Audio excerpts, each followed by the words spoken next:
Jaya Radha Madhava Punya Vihari.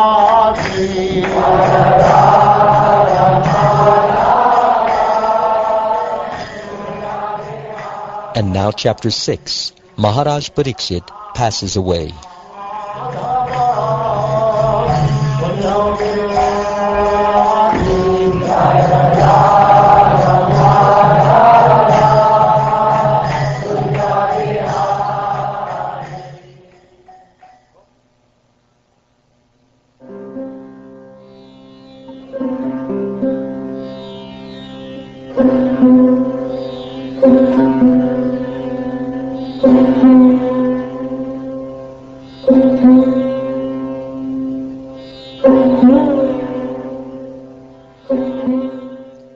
Sutta Goswami said, after hearing all that was narrated to him by the self-realized and equipoised Shukdeva, the son of Vyasadeva, Maharaj Parikshit humbly approached his lotus feet.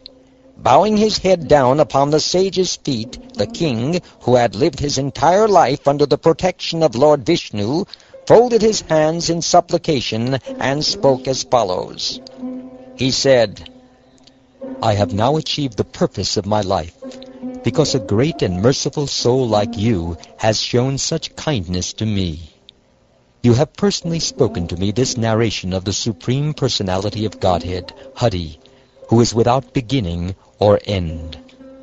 I do not consider it at all amazing that great souls, such as yourself, whose minds are always absorbed in the infallible personality of Godhead, show mercy to the foolish conditioned souls, tormented as we are by the problems of material life.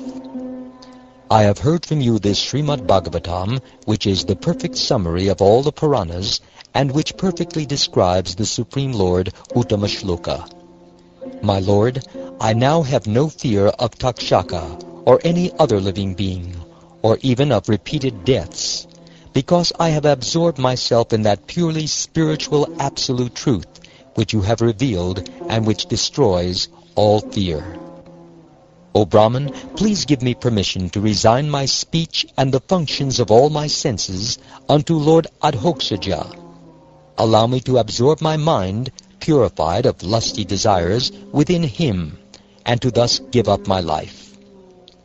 You have revealed to me that which is most auspicious, the supreme personal feature of the Lord. I am now fixed in knowledge and self-realization, and my ignorance has been eradicated.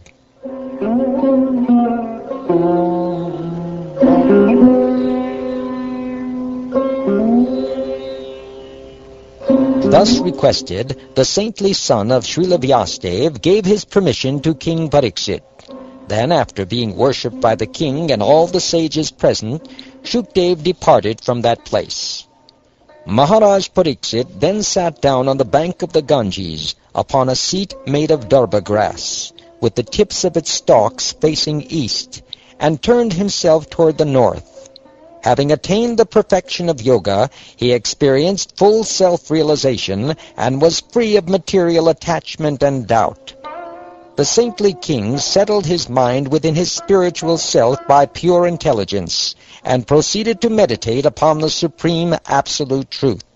His life air ceased to move, and he became as stationary as a tree.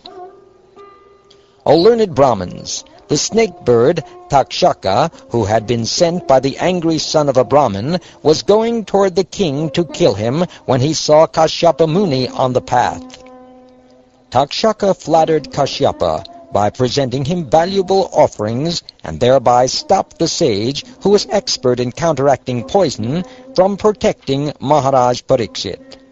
Then the snake bird, who could assume any form he wished, disguised himself as a Brahmin, approached the king, and bit him. While living beings all over the universe looked on, the body of the great self-realized saint among kings was immediately burned to ashes by the fire of the snake's poison.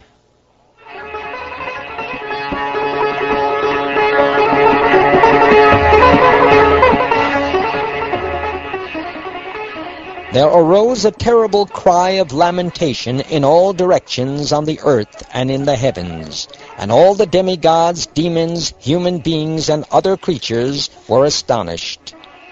Kettle drums sounded in the regions of the demigods, and the celestial Gandharvas and Apsaras sang. The demigods showered flowers and spoke words of praise. Hearing that his father had been fatally bitten by the snake bird, Maharaj Janamejaya became extremely angry, and had Brahmins perform a mighty sacrifice in which he offered all the snakes in the world into the sacrificial fire. When Takshaka saw even the most powerful serpents being burned in the blazing fire of that snake sacrifice, he was overwhelmed with fear and approached Lord Indra for shelter. When King Janamejaya did not see Takshaka entering his sacrificial fire, he said to the Brahmins, "Why is not Takshaka, the lowest of all serpents, burning in this fire?" The Brahmins replied, "O best of kings, the snake Takshaka has not fallen into the fire because he is being protected by Indra, whom he has approached for shelter. Indra is holding him back from the fire." The intelligent king Janamejaya, hearing these words, replied to the priests, "Then, my dear Brahmins, why not make Takshaka fall into the fire along with his protector, Indra?" Hearing this, the priests then chanted the mantra for offering Takshaka, together with Indra, as an oblation into the sacrificial fire. "O Takshaka, fall immediately into this fire, together with Indra and his entire host of demigods." When Lord Indra, along with his airplane and Takshaka, was suddenly thrown from his position by these insulting words of the Brahmins, he became very disturbed.